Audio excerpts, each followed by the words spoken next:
நண்பர்கள் அனைவருக்கும் வணக்கம். எனது புதிய முயற்சியாக நான் ஒன்றை தொடங்க இருக்கிறேன்.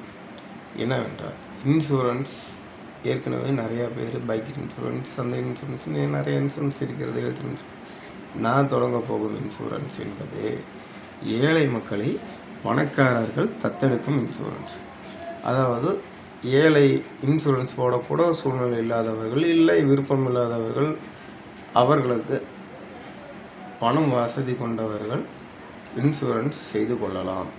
அவர்கள் ஏதோ ஒரு விபத்திலோ நோயிலோ இறந்து விட்டார்கள் என்றால் இன்சூரன்ஸ் கம்பெனி கொடுக்கும் பணத்தினை இன்சூரன்ஸ்க்காக பண உதவி செய்த வரும் இன்சூரன்ஸ் செய்த நாமினி குடும்பத்தினரும் இருப்பார்கள் அல்லவா. நாமினியில் 2 பெயரும் சேர்க்க வேண்டும். வாரிசுதாரர்கள், பண உதவி செய்த உதவியாளர்கள், இவங்க 2 பேரும் இன்சூரன்ஸில் சேர்த்து கொண்டு இவர்கள் இறந்து விட்டார்கள் என்றால் இன்சூரன்ஸ் கம்பெனி இருவருக்கும் பகுதியாக பிரித்து தந்தால் அந்த குடும்பத்திற்கு ஏதோ ஒரு சூழ்நிலையில் உதவியவருக்கும் ஒரு பிரயோஜனமாக இருக்கும், அந்த குடும்பத்திற்கும் ஒரு பிரயோஜனமாக இருக்கும் என்று எனது யோசனை. சரியா தவறா என்று கமெண்ட் செய்யுங்கள்.